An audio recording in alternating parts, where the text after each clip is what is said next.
Welcome to History class. Children, let us visit the Mughal Empire under the leadership of Aurangzeb. Aurangzeb, the last of the great Mughals, ascended the throne in 1658 with the title of Alamgir, meaning conqueror of the world, and ruled over the next 5 decades. Aurangzeb ruled for the longest period in Mughal history, and during his reign, the Mughal Empire reached its territorial extent. Aurangzeb's personal life was marked by simplicity. He had the reputation of being orthodox, God fearing Muslim. In a course of time, he began to be regarded as a Zinda Pir or living saint.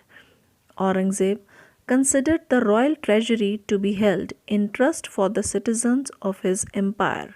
He did not enjoy a luxurious life, and his personal expenses were covered by his own earnings, which included the sewing of caps and trade of his written copies of the Quran.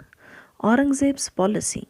He ruled strictly according to Islamic laws and reversed Akbar's policy of religious toleration to one of persecution, discrimination, and intolerance. The pilgrimage tax and jizya abolished by Akbar were reintroduced. Initially, he granted higher posts to Hindu officials, but later he appointed Muslim officials only. Thus, he lost the support of Rajputs. He followed the policy of discrimination among his subjects on the basis of faith. This made him unpopular among the masses.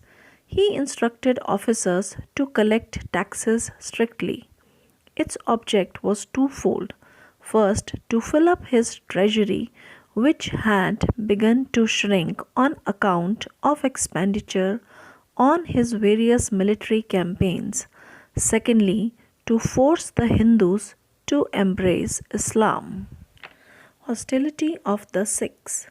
The Sikh resistance to the Mughal power began with the killing of Guru Arjan Singh by Jahangir. However, the hostility became more pronounced during the reign of Aurangzeb. The Sikhs continued to challenge the authority of the Mughals under Guru Tegh Bahadur, Guru Gobind Singh, and Banda Bahadur. Defying the Mughal emperor, the Sikhs established their own administration between the Satluj and Yamuna rivers. Rajput resistance. Akbar had turned the Rajputs into faithful allies of the Mughal Empire. He integrated the Rajputs in his nobility, but never interfered with their internal matters. Aurangzeb deviated from the policy of his great-grandfather and started interfering in the question of succession of the throne of Marwar. The Rajputs revolted under the leadership of Durga Das. The revolt was ultimately suppressed and the Mughal forces captured Jodhpur. However, the Mughal Rajput rivalry continued for years and Aurangzeb lost a powerful ally. Rise of the Marathas. While Aurangzeb was busy facing the challenges in North India, the Marathas became a formidable power in the south under the leadership of Shivaji, who organized the warrior group to consolidate political power. Aurangzeb became aware of the Maratha threat and sent forces under his general Shaista Khan, who was defeated by the Marathas. Worried by the growing power of the Marathas, Aurangzeb sent his most competent general Raja Jai Singh to defeat the Marathas. Following a siege of the Purandar fort, Shivaji was forced to sign the Treaty of Purandar in 1665, by which he accepted Mughal suzerainty and conceded 23 forts to the Mughals. Soon after this treaty, Shivaji visited Aurangzeb in Agra, where he was arrested and put under house arrest. The Maratha leader managed to escape and renewed his challenges to the Mughal power. In 1674, he declared himself to be an independent king. Deccan policy. Aurangzeb could not crush the Maratha power. After Shivaji's death, the hostility was carried forward by his successors. By that time, the Mughal emperor had concentrated on the two kingdoms of the south, Bijapur and Golconda. In order to crush the power of the Marathas and to annex Bijapur and Golconda, he marched with his forces to the Deccan in 1680 and remained there for the rest of his life and rule. Bijapur and Golconda were conquered in 1686 and 1687 respectively. Aurangzeb prepared himself for direct confrontation with the Marathas. The next 18 years were characterized by a prolonged series of conflicts which reduced the prestige of the Mughal emperor and drained his treasury. Architecture. Some of Aurangzeb's important monuments include Bibi Ka Maqbara, a mausoleum for his wife. Aurangzeb also commissioned the elegant Pearl Mosque in Red Fort, New Delhi. The Badshahi Mosque in Lahore, the largest mosque in the world. Painting. Aurangzeb was never an enthusiastic patron of painting, largely for religious reasons. He dismissed the court painters.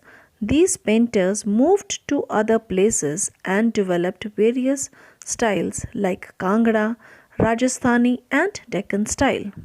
The Mughal Empire reached its great height during the rule of Mughal Emperor Aurangzeb, but it was also set on the road to its eventual decline and disappearance.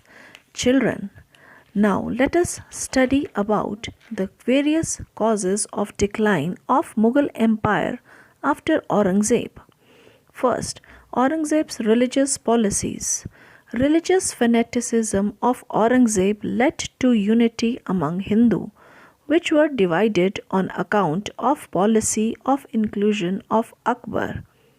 Second, weak successors of Aurangzeb. After the death of Aurangzeb in 1707, successors were weak and not able to hold administration effectively. No law of succession.